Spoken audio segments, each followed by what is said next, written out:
toutes et à tous, c'est Kim Garros qui vous parle. Pour les passionnés d'EBP ou simples curieux, et parce qu'il ne devrait pas être difficile de se tenir au courant des dernières avancées scientifiques, Physio Network France et l'agence EBP vous offrent ce podcast.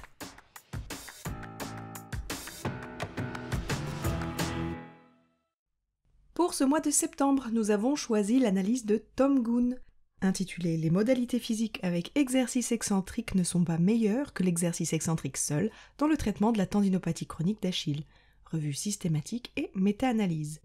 Voyons ensemble les 3 points clés. Premier point. Cette revue systématique a comparé l'exercice excentrique avec des exercices excentriques combinés à des modalités physiques, telles que les ondes de choc, le laser et la stime. Deuxième point clé. 8 études remplissaient les critères d'inclusion et les critères de jugement comprenaient le VISA A, le N et la douleur induite par la charge. Enfin, le dernier point clé, l'ajout des modalités physiques à l'exercice excentrique n'a pas conduit à des résultats significativement meilleurs à court ou à long terme par rapport à l'exercice excentrique seul. Voyons ensemble les contextes et les objectifs. La tendinopathie d'Achille chronique est une affection courante qui provoque douleur et incapacité fonctionnelle chez les patients.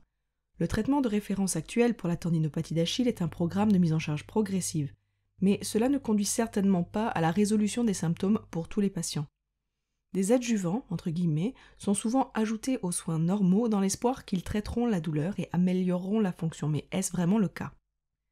Cette revue systématique a cherché à examiner si l'ajout d'interventions telles que les ondes de choc, le laser, les attelles de nuit, les orthèses ou la stime, qui est un massage assisté par des outils, à l'exercice excentrique, était plus efficace que l'exercice excentrique seul pour traiter la tendinopathie d'Achille.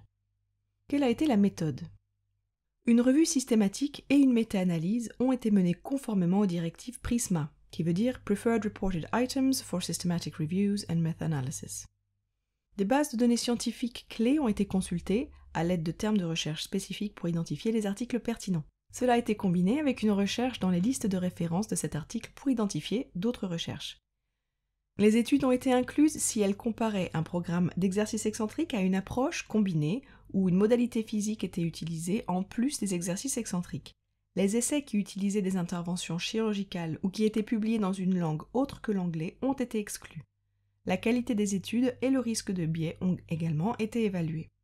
Alors quels ont été les résultats ? Au total, 8 études remplissaient les critères d'inclusion et ont été incluses dans la revue. Elles ont toutes été jugées de bonne qualité. Deuxième, diverses modalités physiques ont été utilisées comme comparateurs dans ces études.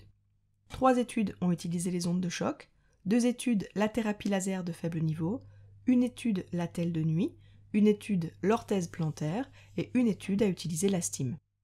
Les critères de jugement comprenaient le Victorian Institute of Sport Assessment Achilles Questionnaire, le VISA A, le niveau de douleur sur l'échelle d'évaluation numérique de la douleur, EN, et la douleur induite par la charge, utilisant également une échelle d'évaluation numérique. La méta-analyse n'a suggéré aucune différence significative dans ces critères de jugement entre l'exercice excentrique et une approche combinée lorsqu'elle était évaluée à 4 semaines, puis à 12 et 16 semaines. L'examen a conclu enfin que les modalités physiques combinées à l'exercice excentrique ne sont pas supérieures à l'exercice excentrique seul pour produire une amélioration significative en termes de VISA A, de EN et de douleur induite par la charge, au suivi à court et à long terme. Alors quelles ont été les limites ? Seules 8 études ont été incluses dans cette revue qui intégrait 5 modalités physiques différentes. Par conséquent, les conclusions pour 3 de ces modalités sont basées sur une seule étude pour chaque intervention. Il s'agit d'une très petite sélection permettant d'évaluer les modalités physiques dans leur intégralité.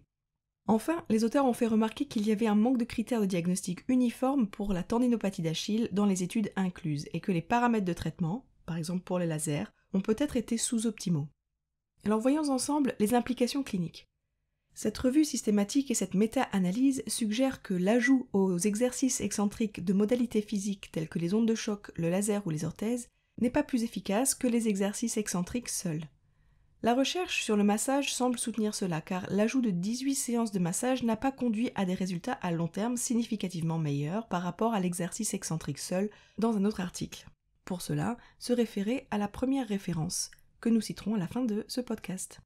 Malgré ces résultats, la prudence s'impose en raison des limites évoquées ci-dessus. En regardant plus largement les preuves, il semble que certaines de ces interventions bénéficient d'un plus grand soutien que d'autres. Par exemple, les recherches récentes sur les ondes de choc ont rapporté des résultats significativement meilleurs lorsque les ondes de choc étaient combinées à l'exercice excentrique pour ceux qui n'avaient pas réussi à s'améliorer après 3 mois de traitement conservateur. Vous pouvez vous référer à la référence numéro 2, citée à la fin du podcast.